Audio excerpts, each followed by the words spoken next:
Okay, so, we've been talking about this whole STEM thing, right? And how it's supposed to be the be-all and end-all for a thriving economy. Right. Like everyone's always saying, we need more STEM, more STEM. But then you shared this article, and, well, it kind of throws a wrench in the whole thing, doesn't it? It really does. I mean, the article just comes right out and says it. Just having tons of STEM grads doesn't automatically equal a booming economy. Yeah. Like, they even mention those countries with huge numbers of STEM grads, but then, ironically, they've got all these unemployed STEM graduates just, hanging around. It's kind of like, what's the point of all that education if it's not actually leading to, well, actual progress? Exactly. And that's what I find so refreshing about this article. It just cuts right to the chase. Yeah, and then it gets into all these historical examples to prove its point. Like it talks about Muslim scholars back in the Middle Ages and Right. how they were doing all this incredible stuff with, math and astronomy and Right engineering. ahead of their time. Exactly, light years ahead. But then it compares them to, say, the rise of the UK and like Europe more broadly. And they were both really advanced in STEM for their respective times, but the way they went about creating wealth was totally different. Yeah, it's a fascinating comparison. Like they were playing two different games with the same set of tools. It's like the article says, the UK during that time, they really seemed to get that STEM's biggest strength was its ability to create value. Interesting. Right. Like they were really intentional about it, enacting all these policies to incentivize innovation and really encourage people to use those STEM skills to create stuff that, people would actually pay for. I mean, think about it. Things like tax breaks for startups, competitive grants, specifically for like research and development. It's brilliant. So it's not just about having the knowledge, it's about creating an environment where people are encouraged and rewarded for actually using it. Exactly.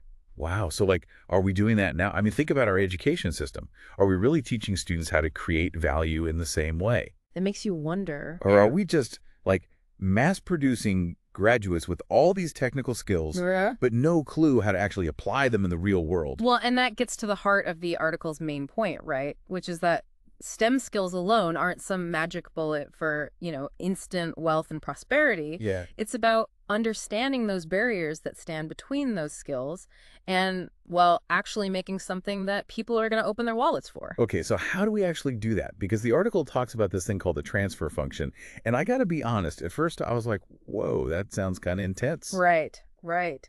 But then when you really break it down, it's actually a pretty simple concept. It is. It's actually a really cool way of visualizing the whole process. Imagine like a pyramid. Okay, I'm picturing it. So at the bottom, you've got STEM competence. Like that's Wow. the foundation, all that knowledge and skill. But to get to the top, which is, where the real wealth creation happens, you're going to climb up through all these different layers, right? And each layer represents a different challenge that all that STEM competence has to overcome. It's like an obstacle course for good ideas. Exactly. And the article does a really good job of outlining what those obstacles are. We're talking like things like societal beliefs, cultural norms, Right. the competitive landscape, customer preferences, even economic policies, the uncertainties of like emerging tech. It's a lot. Yeah, it sounds like it.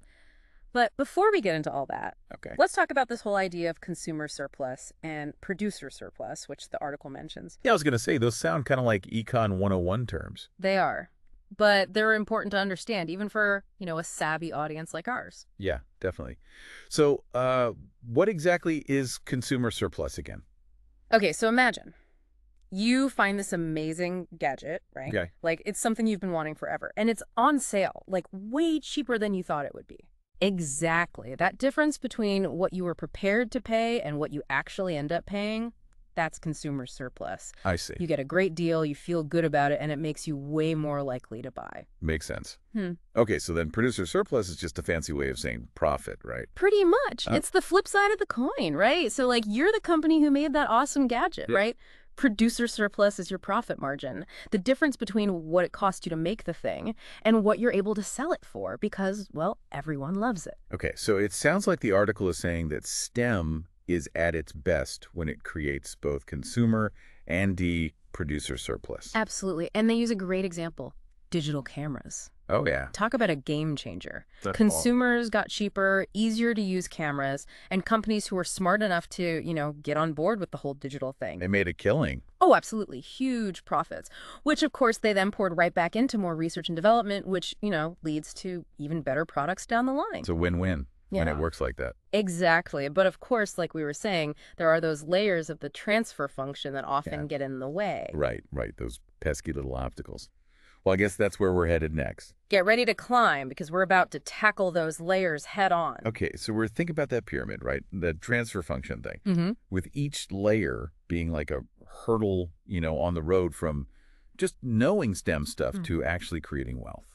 Yeah, and what I really like about this article is that it doesn't just gloss over those challenges, Right. It really dives into those systemic factors that can totally make or break, whether all that STEM knowledge actually turns into something real. Totally. Like, for example, one of the layers it talks about is societal beliefs and cultural norms. Oh, yeah. And we often think of STEM as this purely objective thing, right? All about logic and hard facts. Yeah. But the article makes a really compelling argument for how much cultural values can actually influence how those skills are, perceived, how they're used, all of that. It's like you could have a whole country full of incredible scientists and engineers and stuff, but if everyone's just kind of wired to get a safe, secure job and not rock the boat too much, right, then all that STEM potential is kind of, wasted. It's true. And the article contrasts that with cultures that are really big on encouraging that entrepreneurial spirit, right? Yeah.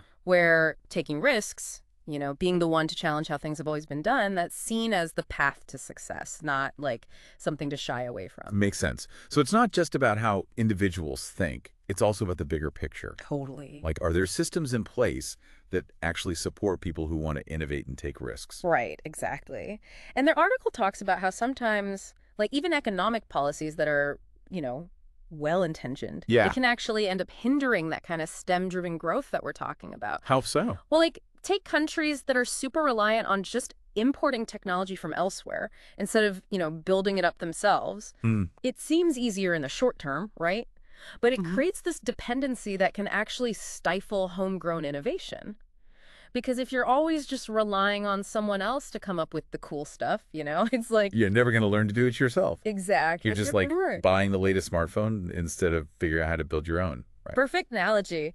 And speaking of new and cool stuff, the article also gets into the whole competitive landscape. Oh, yeah. And how different kinds of competition can, shape the whole game when it comes to STEM and wealth creation. Because not all competition is, created equal, right? Exactly. Are we talking incremental innovation where you're just, making small improvements to something that already exists? Right. Or are we talking about that, disruptive innovation that has the power to, completely shake things out, create whole new markets? It's the difference between, releasing a slightly better smartphone camera every year right. versus inventing some totally new way to capture and, experience images. Yeah, exactly. And both require STEM skills, of course, but the potential for, serious wealth creation, it's just different. Totally. And then, of course, there's the whole global aspect, right? It's not just about competing within your own little bubble anymore. Oh, absolutely. We're talking a globalized economy here, and that brings a whole other set of challenges. Because not every country is playing by the same rules. Right. Unfortunately not. And some countries might have,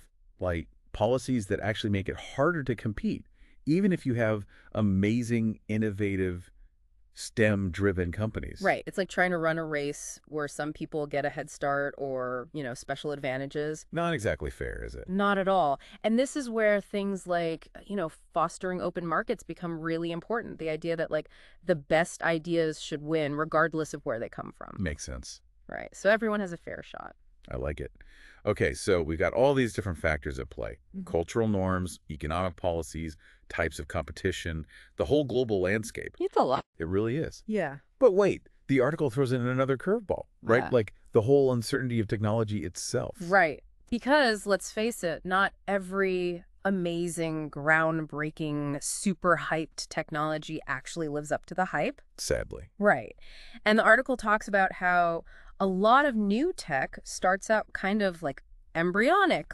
It's got all this potential, but it's untested, it's unrefined. Or work in progress. Totally. And often in those early stages, it might not even be as good as what's already out there. Yeah. So even if you manage to navigate all the other hurdles we've been talking about, right, there's still a chance it might just flop. There's always that risk. And that requires a certain, appetite for risk, not just from the companies investing in this new tech, but also from the consumers who are supposed to, embrace it, even if it's a little rough around the edges at first. That's true. So you got to be in it for the long haul. Exactly. And I think the main takeaway here is that the path from STEM knowledge to, actual wealth creation. It's not a straight line. Not at all. It's messy. It's unpredictable. You got to be ready for the unexpected. Exactly.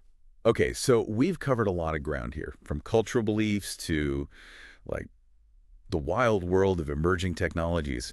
Sounds like the article is saying that this whole STEM to wealth thing is, well, kind of complicated. It's definitely more nuanced than we often give it credit for. It really is. I mean, it's not like there's this magic formula where you just, pump in more STEM grads and boom, instant economic growth, right? So, where does that leave us? What are people who are, really into this STEM supposed to do with this information?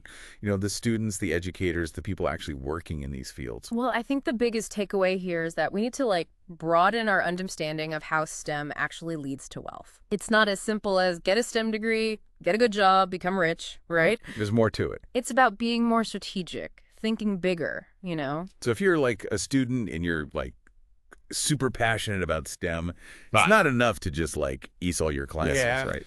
Right. It's about understanding the bigger picture. You got to be thinking about what's actually needed out there in the world, what problems are worth solving. Absolutely. And what are the existing solutions and where are the gaps? How can you use your skills to actually fill those gaps, to offer something new and valuable? So it's less textbook problems, more real-world challenges, right? Exactly. And that's where understanding those layers of the transfer function comes in. Because even if you come up with some groundbreaking invention, you still got to navigate those hurdles we talked about. The cultural norms, the market forces, the unpredictable nature of technology itself, right? Exactly. And for educators, well, this might mean rethinking how we're actually teaching STEM. Oh, interesting.